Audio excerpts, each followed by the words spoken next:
Hello दोस्तों, कैसे हो? उम्मीद करता हूँ बढ़िया होंगे। तो दोस्तों, आज मैं लेकर आया हूँ जो दिल्ली लक्ष्मी योजना लॉन्च की गई है आज से, उसके कुछ स्पेशल नोटिफिकेशन है जिसके बारे में आपको पता होना चाहिए।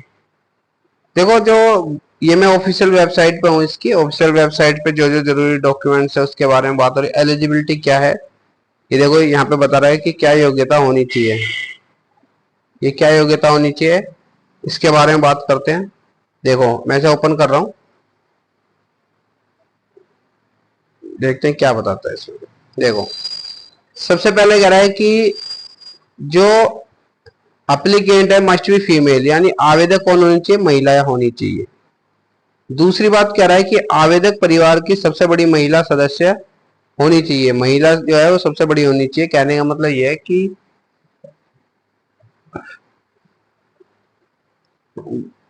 घर में अगर मान लो बेटी है, माँ है, सास है, एक ही परिवार के अंदर, तो सास के को ये सुविधा मिलेगी। ठीक है, आगे चलते हैं। ये तीसरा पॉइंट कह रहा है the applicants age must be between 21 to 16 years age on date of submission of application, यानी कि आवेदन जमा करने की तारीख पर आवेदक की उम्र 21 से 60 साल के बीच होनी चाहिए। ठीक है, ये ध्यान देना इस चीज पे।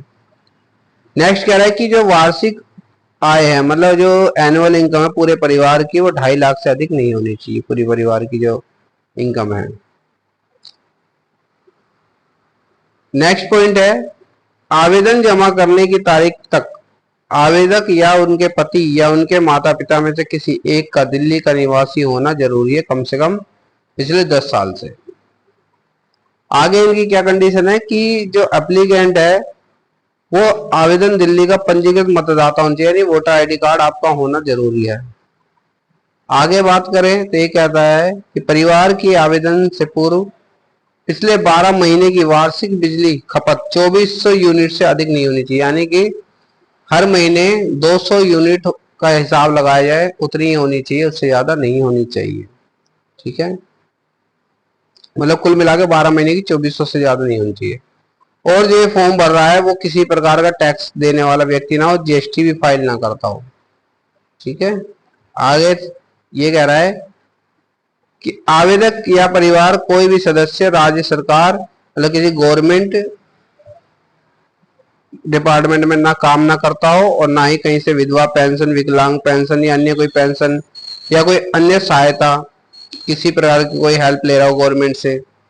ठीक है, तो वो नहीं मिलनी चाहिए, इसको वो नहीं होनी चाहिए।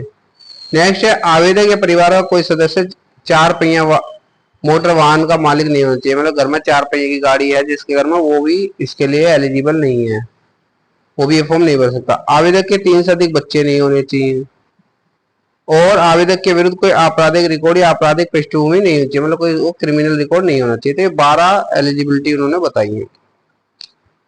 अब कह रहा है डॉक्यूमेंट रिक्वायर्ड, क्या क्या डॉक्यूमेंट चाहिए इसके लिए। देखो, एक चाहिए आधार कार्ड, सबसे पहला डॉक्यूमेंट आधार कार्ड चाहिए।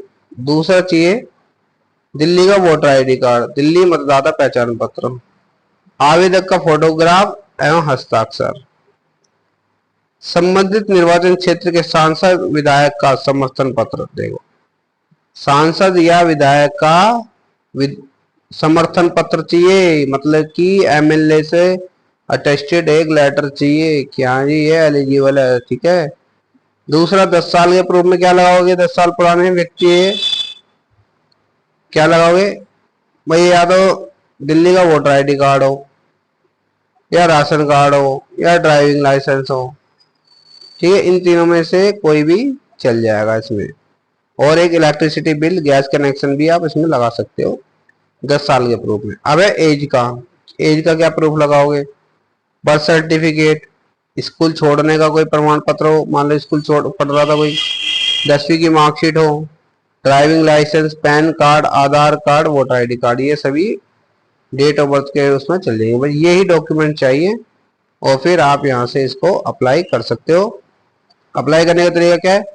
सभी पात्रता प्रश्न पूरे करें और पात्रता शर्तों का सत्यापन करें, मतलब जो पूछे वो बताते जाना, उसमें ओके कर देना। व्यक्तिगत विवरण, आधार एवं मूलभूत जानकारी सावधानी पूर्वक भरे, सभी जानकारी बिल्कुल सही भरे। परिवार के सभी आवश्यक सदस्यों का विवरण सही सही दर्ज करें। परिवार के सभी लोगों की जानकारी अच्छे से दें। लाभ हस्तांतरण हेतु आवेदक के बैंक खाते का विवरण प्रदान करें। बैंक खाता नंबर 2 इसमें। सभी आवश्यक दस्तावेज निर्धारित प्रारूप में अपलोड करें। मतलब जो बोले कि इतने एमबी में, 2 एमबी में, 4 एमबी में, या बोले कि पीडीएफ में करना है, जेपीजी में, उसी में वो अपलोड करें। खैर ये आप लोगों के लिए नहीं है, जो खुद फॉर्म भरता है उसके लिए तो समझने वाली बात है, वरना कैफे वाले तो अपने आप इसको भर देंगे। पूरा आवेदन ध्यानपूर्वक पहले देख लें।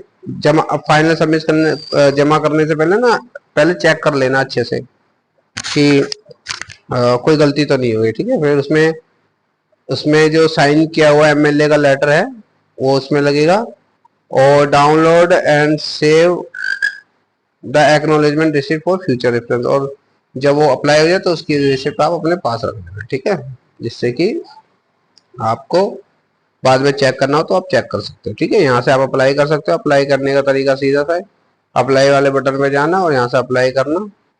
और आप कोशिश करना, आप खुद मत करना, किसी से करवा लेना जो डॉक्यूमेंट स्कैन कर सकता है। जिसे आता है वो कर लेना। ठीक है, तो यहाँ पे रजिस्ट्रेशन आईडी, पहले आपको रजिस्ट्रेशन करना पड़ेगा, यहाँ पे लॉगिन करना पड़ेगा, अपने आप को रजिस्टर करना पड़ेगा। यहाँ पे रजिस्टर करने के बाद फिर यहाँ पे अब आप इसको लॉगिन कर सकते हो। ठीक है, रजिस्टर करना है, जब मान लो रजिस्टर करने में हमने करा तो यहाँ पे क्या होगा, आधार नंबर डालना है, आधार में क्या नाम है वो डालना है, मेल फीमेल ही आएगी, मेल तो आएगा नहीं, डेट ऑफ बर्थ डालनी है, कैप्चर डालना है, कंटिन्यू कर देना है। ठीक है, इस तरीके से इसको करना है। ठीक है दोस्तों, तो समझ में आया होगा उम्मीद करता हूँ। और कोई डाउट हो, कोई प्रॉब्लम हो तो मुझसे पूछ लेना। ठीक है,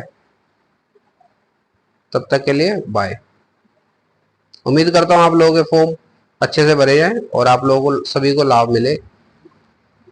और जिसको भी ये वीडियो पसंद आई हो, कुछ समझ में आया हो, तो मेरे चैनल को सब्सक्राइब जरूर कर देना। राहुल सल्की पाठशाला के नाम से मेरा चैनल है। ठीक है, ओके बाय।